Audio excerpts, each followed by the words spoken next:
আসসালামু আলাইকুম। আমি মোহাম্মদ নাসির উদ্দিন। আমি আপনাদের সাথে আজকে শেয়ার করব যারা বিশেষ করে পিএলসি বেসিক পিএলসিগুলো শিখেছেন অথবা কোনো একটা পর্যায়ে এসে এখন কি করবেন বুঝতে পারছেন না, তাদের জন্য ভিডিওটা করছি। বেসিক্যালি পিএলসি প্রোগ্রামিংটা আপনি তখনই চর্চা করতে পারবেন যখন আপনার কাছে সফটওয়্যার থাকবে, অ্যাভেলেবেল সফটওয়্যার থাকবে। কারণ এটা প্রথমে সফটওয়্যারই প্রোগ্রাম করতে হয়, দেন তারপর হার্ডওয়্যারের প্রয়োজন হয়। তো আপনার কাছে অ্যাটলিস্ট সফটওয়্যার থাকলে আপনি সফটওয়্যারে অনেক প্রোগ্রাম করে সিমুলেশন করে টেস্ট করতে পারবেন। অথবা যারা ভাবছেন যে আপনি পিএলসির উপরে একটু কাজ শিখবেন অথবা পিএলসি প্রোগ্রামিংয়ের উপরে একটু কাজ করবেন, তাদের উদ্দেশ্যে বলছি যে আপনার যে সকল সফটওয়্যারগুলো প্রয়োজন হতে পারে সেগুলো দিয়ে আমি আজকে বিস্তারিত একটু দেখাবো, যাতে করে আপনি অ্যাটলিস্ট কী নামে সফটওয়্যার সার্চ দিলে আপনি খুঁজে পাবেন অথবা কোন সফটওয়্যারটা আপনার দরকার আপনি বুঝতে পারবেন এই ভিডিওটি দেখলে। আমি আগে একটা ফোল্ডার ক্রিয়েট করে রেখেছি। আমি যেটা দেখাবো সেটা হচ্ছে একটা সিমেন্স বেস সফটওয়্যার, যার কারণে আমি এই ফোল্ডারটাতে যদি আমরা ঢুকি তাহলে দেখি যে সিমেন্সের যদি আমরা কাজ শিখতে চাই, অর্থাৎ সিমেন্সের পিএলসি নিয়ে যদি কাজ করতে চাই, সেই ক্ষেত্রে আমাদের প্রথমে শুরু করতে হবে, যদি একদম বিগিনার হয় যে কিছুই জানে না, শুধুমাত্র মোটর কন্ট্রোলগুলো জানি, তার জন্য কিন্তু আমাদের শুরু করতে হবে ঠিক এই সফটওয়্যারটা নিয়ে, অর্থাৎ লোগোর যে সফটওয়্যারটা আছে, লোগো পিএলসি রিলেটেড যে সফটওয়্যারগুলো আছে সেই সফটওয়্যারগুলো আমি এখন দেখাবো আপনাদেরকে এখানে। তো লোগো পিএলসি সফটওয়্যারে যদি আমি দেখাতে চাই তাহলে এটা আমি আগেই এক্সট্রাক্ট করে রেখেছি এখানে। তো এখানে ঢুকলে আপনাকে যেটা করতে হবে যে এখানে দুটো সফটওয়্যার আছে, দেখেন, একটা হচ্ছে আগের ভার্সনের, অর্থাৎ যেগুলো অবসোলেট হয়ে গেছে, ওবিএ 7 পর্যন্ত যে ছিল, 7 পর্যন্ত এই পিএলসিগুলো এখন আর থাকবে না। লোগো পিএলসিগুলো এগুলো অনেক আগে অবসোলেট হয়ে গিয়েছে। কিছু কিছু হয়তো পুরান প্যানেলে এগুলো পাওয়া যেতে পারে। আর সেটআপ 2তে আছে হচ্ছে লোগো 8, যেটা আপনার ইথারনেট দিয়ে আপনি কমিউনিকেশন করতে পারবেন, ইথারনেট পোর্ট আছে, এবং এটা খুব সহজেই আপনি S7-1200 সাথেও কমিউনিকেশন করতে পারবেন, যেহেতু এটা আইপি অ্যাড্রেস দিয়ে অ্যাসাইন করা যায় সেজন্য।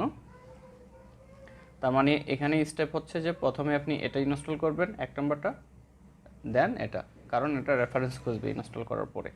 তাহলে এই সফটওয়্যারগুলো কী নামে সফটওয়্যারগুলো খুঁজবেন হচ্ছে লোগো, এই যে দেখেন লোগো সফট কমফোর্ট নামে আপনি খুঁজলে আপনি পেয়ে যাবেন। তারপর দেখেন এরপরে যারা লোগোর কাজ শিখেছেন বা লোগো দিয়ে প্রোগ্রাম করতে পারেন, এখন আপনি কি করবেন আসলে। যদিও আমি সাজেস্ট করি না যে S7-200 আপনি পিএলসির সফটওয়্যার খুঁজে এগুলো ইনস্টল করে আপনি কাজ শিখুন, এটা আমি সাজেস্ট করি না। এটার একটা কারণ আছে, কারণ S7-200 যে CP200 যে পিএলসিগুলো আছে, এই সিপিইউগুলো সবগুলো পিএলসি অবসোলেট হয়ে যাচ্ছে একদম, এগুলো একদমই নাই বললেই চলে। তবে 200 সিরিজের ET200, SP200 এগুলো আছে, যেগুলোর ব্যাপারে আমি বিস্তারিত বলবো টিআই পোর্টালে গিয়ে। তো এইখানে যদি কেউ তারপরেও চাচ্ছেন যে এটা যদি চান তাহলে সফটওয়্যারটা কী নামে পাবেন সেটা একটু বলে রাখি। সফটওয়্যারটা হচ্ছে যে স্টেপ 7, হ্যাঁ, আর স্টেপ 7 মাইক্রোউইন নামে আপনি পাবেন হচ্ছে এই জামাতে কাজ করার জন্য। তো এটা দেখেন, জাস্ট এখানে আমি একটা এক্সট্রাক্ট করে রেখেছি দেখাতে সহজ হওয়ার জন্য। এখানে কি আছে, সেটআপ EXE যে ফাইলটা আছে, আমরা এই ফাইলে ক্লিক করলেই কিন্তু আমরা ইনস্টল করতে পারবো। ঠিক আছে, নর্মাল প্রসিডিউর। এই ফাইলে যদি আমরা রাইট বাটন ক্লিক করি,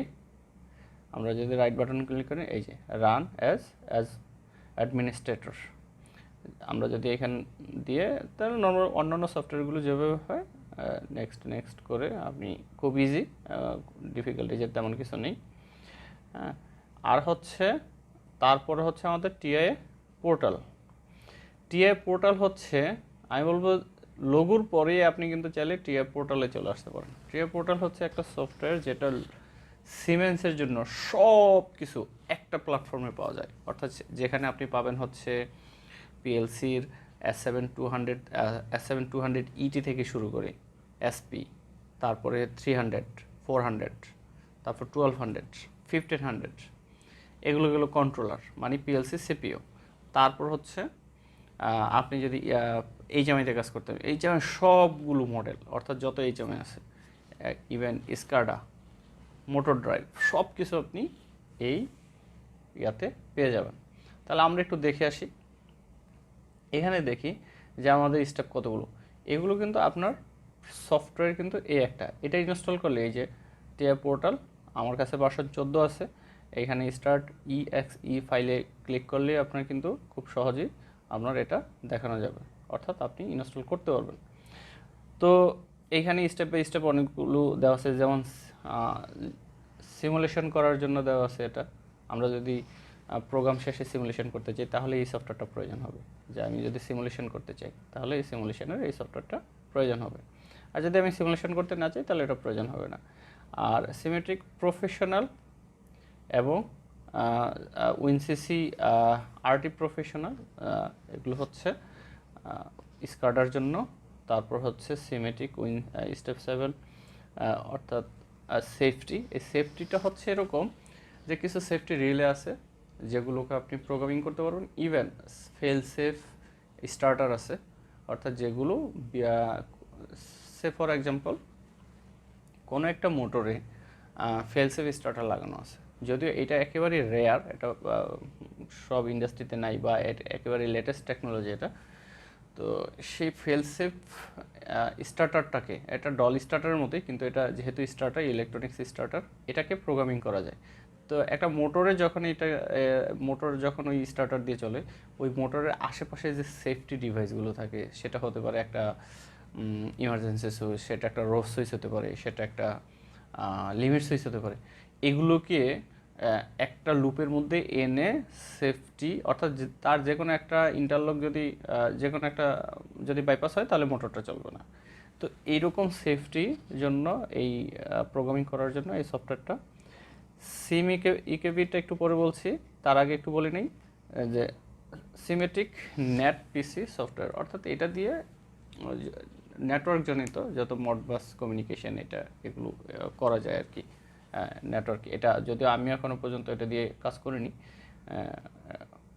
হয়তো কাজ করলে আপনাদেরকে আর একটু ভালোভাবে বলতে পারতাম। সিম কেবিটা হচ্ছে আপনি সব কিছু যখন ইনস্টল করা শেষ আপনার, তখন সিম কেবি দিয়ে আপনি কি করবেন, লাইসেন্স কিটা করে নেবেন। অর্থাৎ বলতে পারেন যে এটা লাইসেন্স কি করার একটা ওয়ে, খুব সুন্দর, আপনি খুব সহজেই এটা করে নিতে পারবেন। আমার মনে হয় আপনারা বুঝতে পারছেন যে এখানে আপনাদের কি হচ্ছে বা কতটুকু হচ্ছে। আপনারা এটা খুব সহজেই চাইলে করতে পারবেন। আজকে এই পর্যন্তই, সবাই ভালো থাকবেন।